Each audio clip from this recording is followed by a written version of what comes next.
और ये हिंदू धर्म में जब शादी होती है तो 7 फेरे लिए जाते हैं, जिसको सप्तपदी भी कहा जाता है। लड़का लड़की आपस में एक दूसरे को 7 वचन देते हैं। लड़की 4 फेरे में आगे रहती है दुल्हन, और लड़का 3 फेरे में आगे। 7 वचन दिए जाते हैं। उनमें से एक मंत्र मैंने आपके सामने पढ़ा, उनका मैं तर्जुमा करना चाहता हूँ। हर धर्म में शादी का रस्म रिवाज है, लेकिन धर्म में ये चीज मुतय्यन नहीं है कि कब शादी हो, उनकी उम्र क्या है। इस्लाम में अल्लाह के रसूल की शादी हजरत आयशा रज़ियल्लाहु ताला अन्हा से हुई।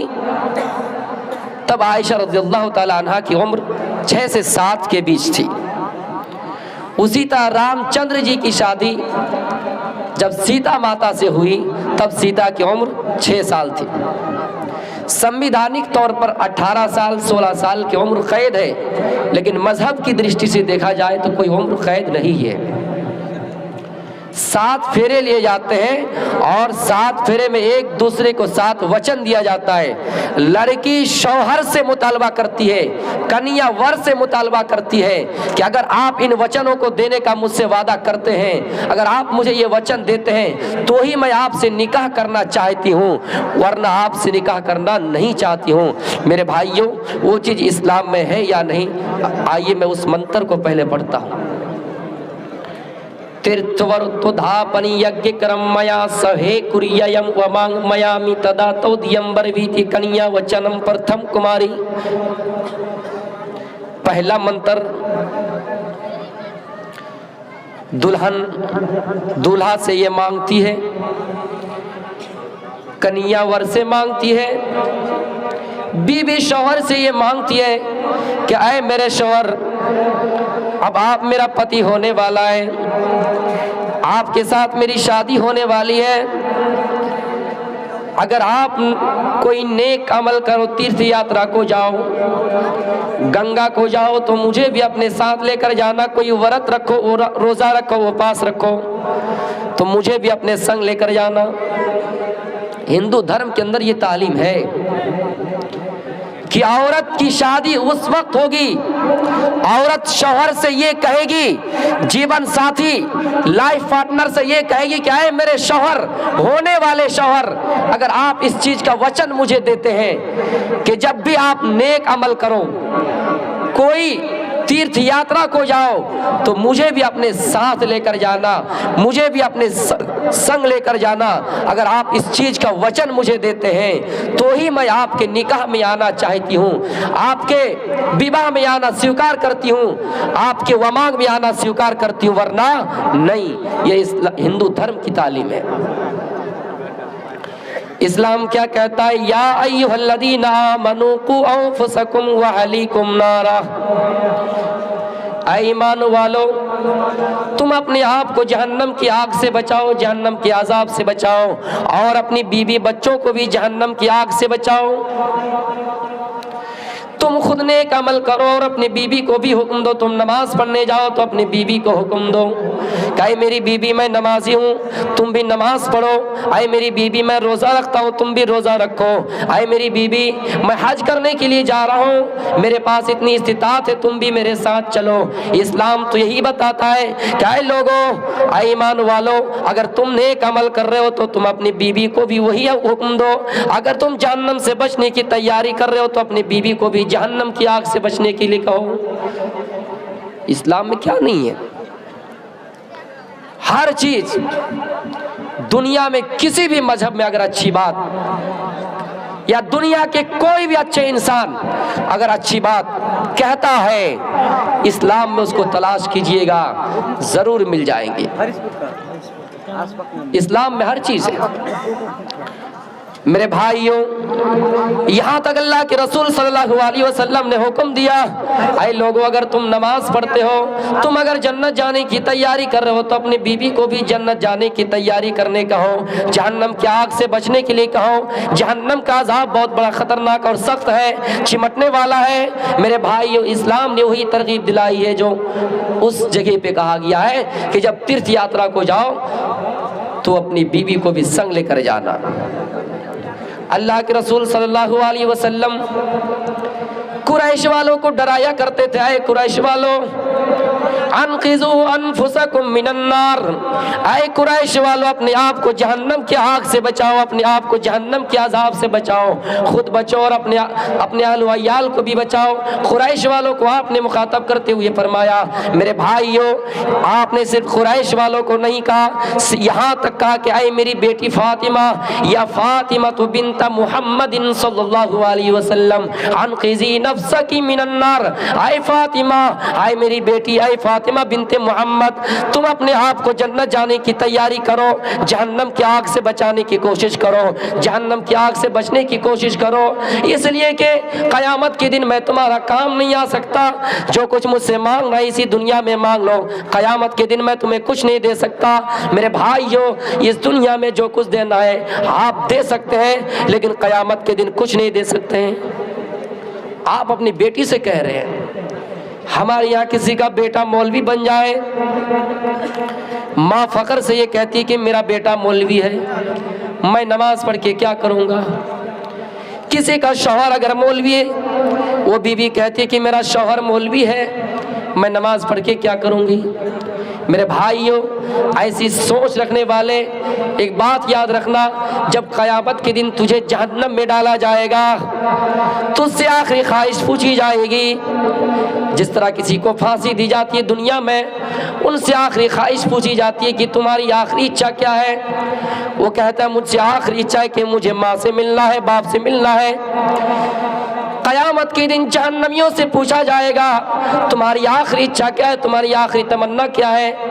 जहन्नमी कहेंगे यवद्दुल मुजरिमु लौ यफ्तदी मिन अज़ाब यौमिज़िन बिबनी, आय अल्लाह मेरे बेटे को जहन्नम में डाल दे, आय अल्लाह मेरी बीबी को जहन्नम में डाल दे, आय अल्लाह मेरी बेटी को जहन्नम में डाल दे, मेरे कुंबे को जहन्नम में डाल दे, सिर्फ मुझे जन्नत में दे दे।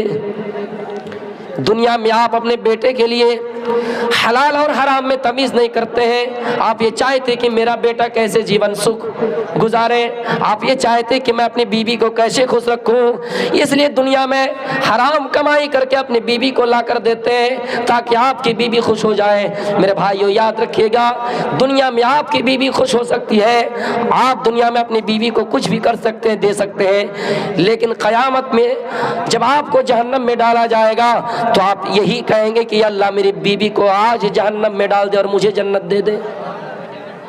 आप यही बात कहेंगे।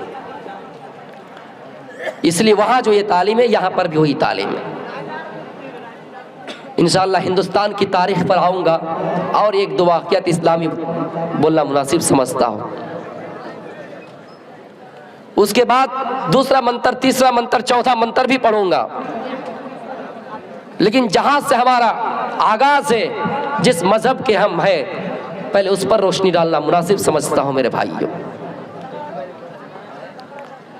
इस्लाम ने यहां तक कहा, ऐ लोगों, अगर आप अपनी बीवी की तरबियत करते हैं, आप अपने बच्चों की तरबियत करते हैं, वही औलाद अगर दुनिया में आप उसको पढ़ाया लिखाया, दुनिया में आपने उसको सही तरबियत दी, दुनिया में आपने उसको सही रास्ते पे लगाया, मुस्लिम शरीफ की हदीस यदउ लहू, वो आपके लिए दुआ करेंगे और वो दुआ अल्लाह कबूल कर लेंगे, आपके लिए वो औलाद शिफात करेंगी और आपको जन्नत में दाखिल किया जाएगा।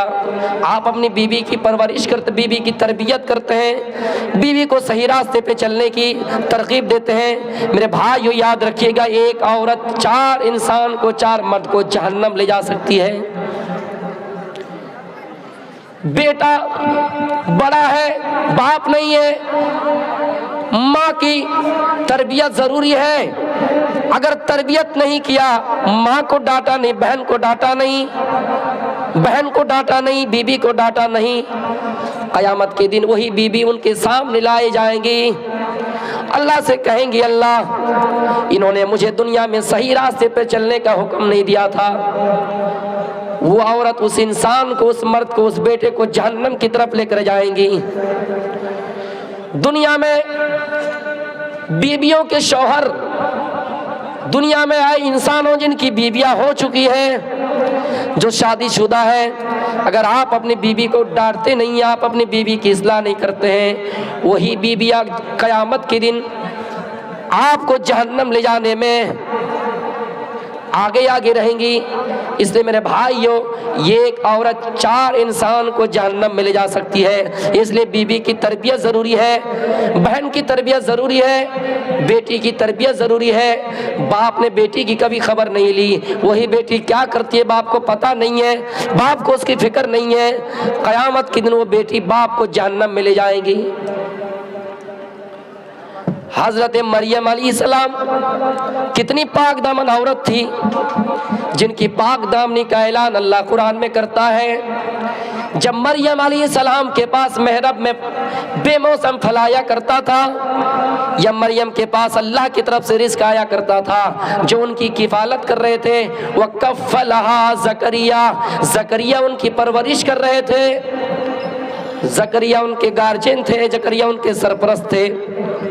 जब देखा कि ये सामान, इसका तो अभी मौसम है ही नहीं, ये रिज़्क़ कहाँ से आया, ज़करिया ने फौरन सवाल कर दिया, वअन्ना लकी हाज़ा, आए मरियम ये रिज़्क़, ये फल तुम्हारे पास कहाँ से आया। मेरे भाइयों, कुरान की आयत नाजिल हुई, क़ालत हुआ मिन इंदिल्लाह, ये वही है जो अल्लाह ताला मुझे गैब से दे रहा है। मेरे भाइयों, जब मरियम से क्लास ली जा सकती है, तो हम अपनी बेटी से क्लास क्यों नहीं ले सकते हैं?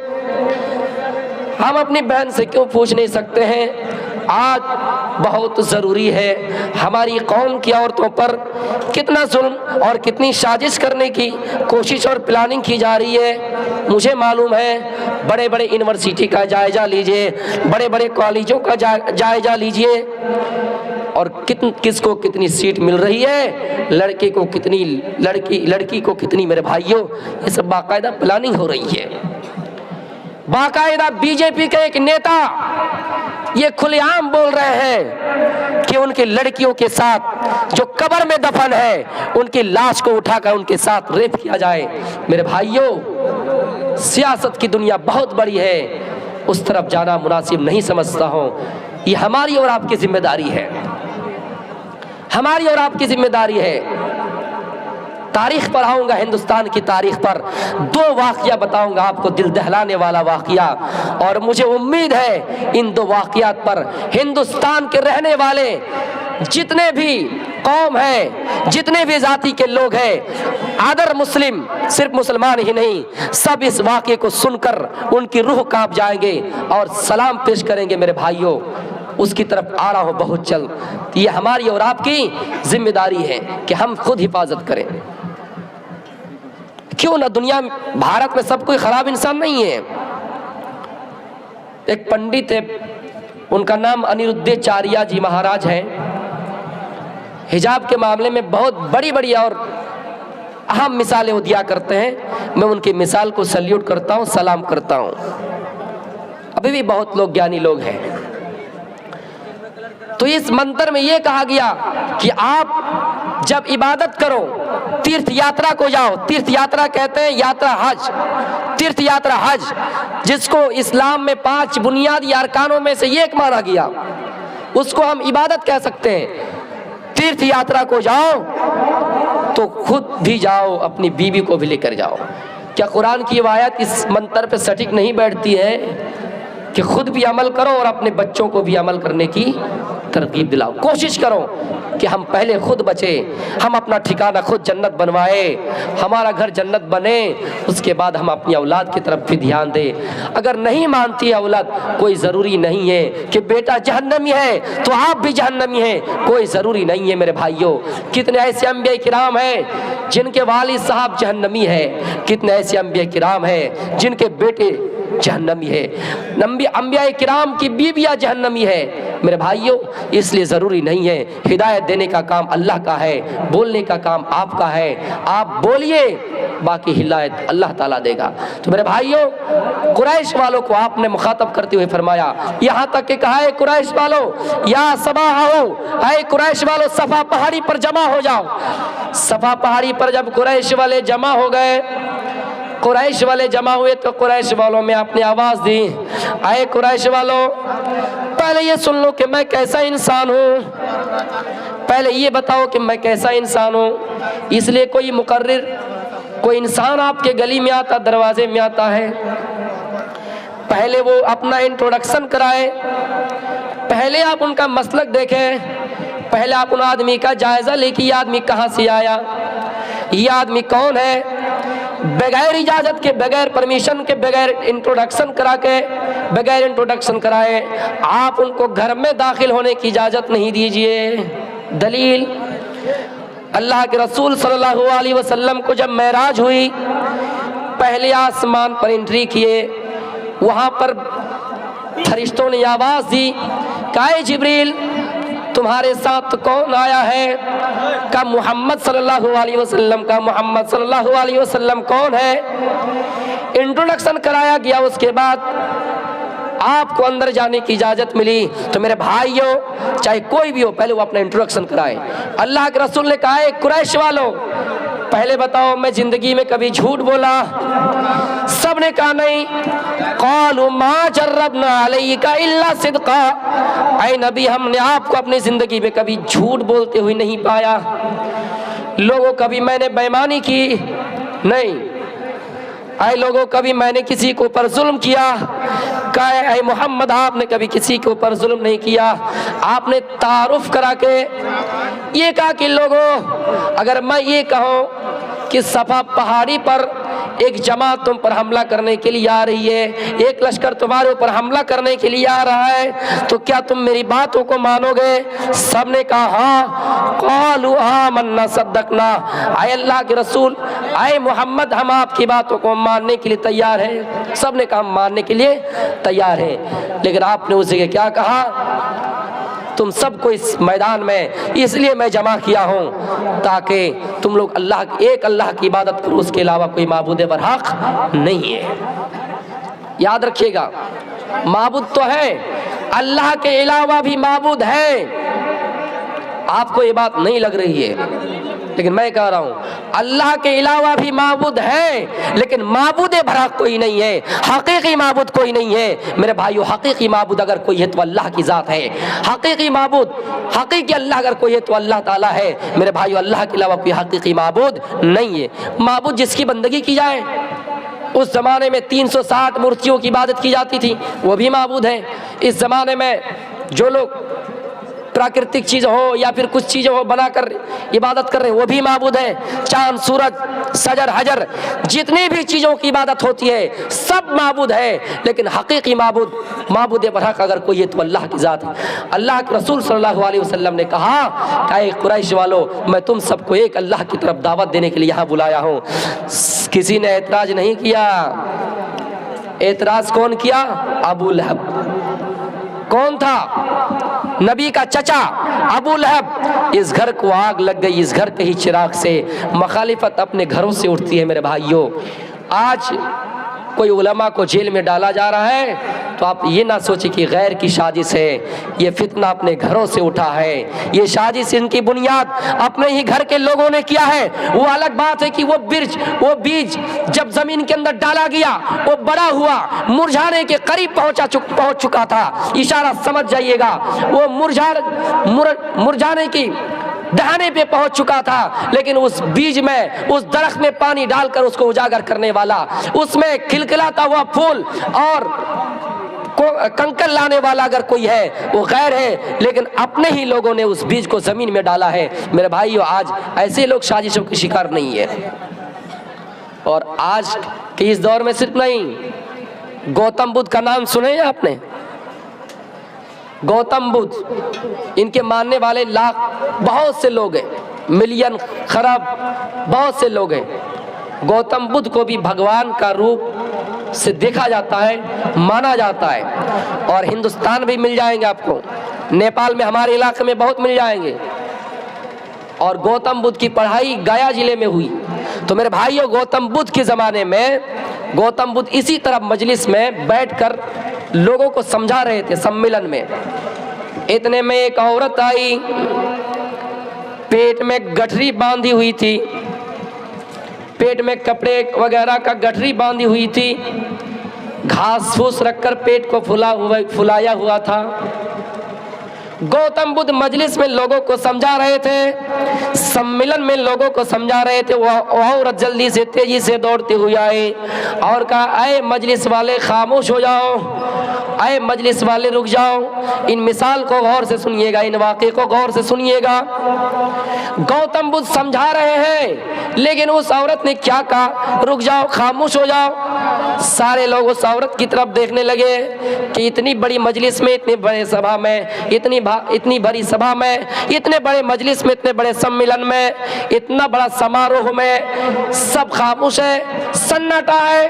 गौतम बुद्ध की सिर्फ आवाज निकल रही है। गौतम बुद्ध लोगों को समझा रहा है, गौतम बुद्ध लोगों को दर्श दे रहा है, गौतम बुद्ध अपने मजहब की पाठ पढ़ाता है। और ये औरत के अंदर इतनी जुर्रत, इतनी हिम्मत कि ये औरत डायरेक्ट मजमे में कहती कि सब खामोश हो जाओ। सब खामोश हो गए। खामोश होने के बाद क्या कहा जानते हैं? खामोश होने के बाद उस औरत ने कहा, मजलिस वालों, ये जो गौतम बुद्ध अभी तकरीर कर रहे हैं, सबको समझा रहे हैं, जरा मेरी तरफ देखो। सब ने उस औरत की तरफ देखा। पेट में लकड़ी वगैरह, कपड़े वगैरह का गट्ठर बांधा हुआ था, पेट बड़ा नजर आ रहा था। सबसे मुखातब होके कहा, यही वो गौतम बुद्ध है, सम्मेलन में तकरीरें करते हैं, लोगों को दर्श देते हैं, लेकिन इन्होंने मुझसे मुंह काला किया है, इन्होंने मुझसे जिना किया है, और जिना करने के बाद मेरे पेट में हमल ठहरा है, और हमल ठहरने के बाद आज मैं 6 महीना 7 महीना का हो गया। मैं इस बच्चे को लेकर पल रही हूँ, इस बच्चे की पेट में परवरिश कर रही हूँ। मेरे भाइयों, सब देख के चौकन्ना हो गए, हक्का बक्का रह गए कि गौतम बुद्ध इतने अच्छे इंसान हैं और गौतम बुद्ध ऐसी हरकत किए। सब उस औरत की तरफ देखने लगे। औरत का भी कलेजा छोटा मोटा नहीं होता है। जिनकी शादी नहीं हुई वो नहीं जानते, जिनकी हो गई वो बहुत अच्छी तरीके से जानते हैं। कलेजा छोटा मोटा नहीं है। मुझे मालूम है कुछ रकम मिला होगा, कुछ पैसा दिया होगा, जिस तरह बनारस में अभी हुआ, पैसा तो मिला, लेकिन हिम्मत बड़ी चीज है। इतने बड़ी मजलिस में कैसे हिम्मत हो गया कि सबको खामोश करके वो औरत क्या करी है कि गौतम बुद्ध ने मेरे से गलत काम किया, बच्चा पेट में ठहरा। आए गौतम बुद्ध, क्या तुम्हें शर्म नहीं आती कि मेरे पेट में बच्चा पल रहा है और तुम यहाँ लोगों को दर्श दे रहे हो? मेरी कोई फिक्र नहीं है। सबने कहा, गौतम बुद्ध क्या मामला है? क्या हकीकत में आपने गलत काम किया है? क्या आपने हकीकत में जिना किया है? आप दिन में लोगों को दर्श देते हैं, रात में गलत काम किए, और गलत काम करने के बाद आपकी दूसरी गलती है कि आपने इस औरत को छोड़ दिया। तीसरी गलती है कि इसके पेट में बच्चा पल रहा है। चौथी गलती आपकी है कि आपने इसका खर्चा नहीं दिया। पांचवी गलती कि आप एक महान आदमी होकर आप एक भगवान का रूप हासिल करके, भगवान का रूप धारण करके लोग आपकी इज्जत करते हैं और आप ऐसा काम किए। आपकी ये पांचवी गलती है। गौतम बुद्ध कुछ नहीं कहा, खामोश रहे। मुकदमा अदालत में पेश किया गया। अदालत में शिकायत की गई कि गौतम बुद्ध ने ऐसा ऐसा काम किया, लड़की के साथ गलत काम किया। गलत काम करने के बाद छोड़ दिया, फिर उसके पेट में बच्चा पल रहा है, 6-7 महीने का हो गया है, खर्चा भी नहीं दे रहा है। सब हक्का बक्का रह गए।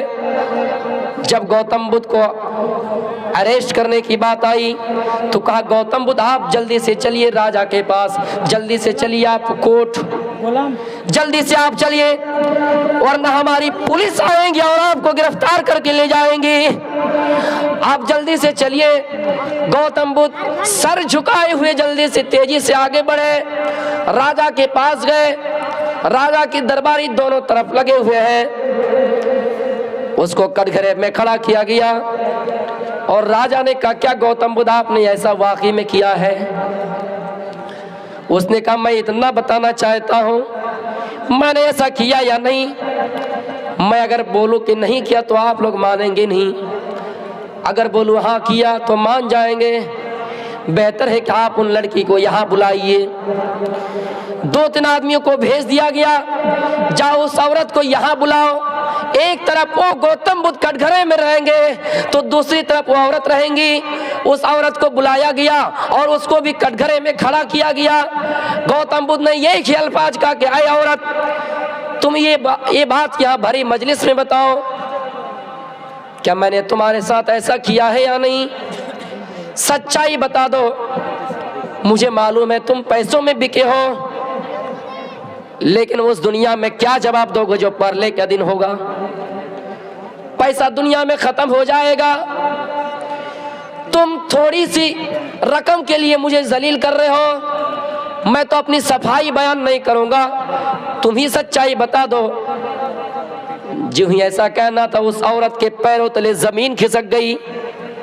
उसने कहा, नहीं, मुझे पैसा दिया गया है और मैं यहाँ पैसों के बदौलत आई हूँ। ये कहना था, वो औरत तेजी से भागी, इतनी तेजी से भागी और दरबारी उसका पीछा करता रहा। मेरे भाइयों, थोड़ी दूर जाने के बाद जो पेट में गट्ठर बांधा हुआ था, कपड़ा वगैरह का गट्ठर बांधा हुआ था, तेजी से दौड़ने के कारण वो रस्सी फट गई, वो सिलाई फट गई और जो सामान पेट में बंधा हुआ था वो सारा सामान गिर गया। गौतम बुद्ध देखकर हंस रहे और कह रहे, देखिए राजा, आए देश के प्रधानमंत्री जी, आप वो देख लीजिए, सच्चाई का एतराफ मैंने किया और आपके सामने अभी सबूत है। ना जाने कितने ऐसे मुजरिमों को जेल की सलाखों में डाला जाता है। अगर मैं सच्चाई का एतराफ कर लेता, मैं उस औरत को यहाँ ना बुलाता, मैं अपनी सफाई बयान करता, तो हो सकता है कि आप मुझे जेल की सलाखों में डाले। इससे पहले कि मैंने उस औरत को यहाँ बुलाया और उसको परले के दिन से जुड़ा आगाह किया। तो मेरे भाइयों, ऐसी साजिश लोगों के साथ की जाती है और ऐसा कोई दूसरा नहीं अपने ही लोग करते हैं। जब भी कोई परवान चढ़ना चाहा, जब भी कोई बुलंदी को छोड़ना चाहा, उनके साथ ऐसा ही मामला किया गया, उनके साथ ऐसा ही मामला किया गया। तो मेरे भाइयों, उस औरत की साजिश ये थी कि पेट में गट्ठर बांधकर, ऐसा लग रहा था बड़ा पेट नुमाया, बड़ा पेट जाहिर करके लोगों को ये बतला रही थी कि देखो गौतम बुद्ध ने मुझसे ऐसा काम किया है। बड़ा पेट करके अगर नहीं आती तो लोग ये समझते कि किया कि नहीं किया, गलत काम हुआ या नहीं हुआ। उस जमाने में DNA टेस्ट होता नहीं था, मेडिकल रिपोर्ट सामने नहीं आती थी, इसलिए बड़ा पेट करके लाया ताकि लोगों को यकीन हो जाए कि गौतम बुद्ध ऐसा करते थे। तो मेरे भाइयों, गौतम बुद्ध वाकई में ऐसा नहीं थे।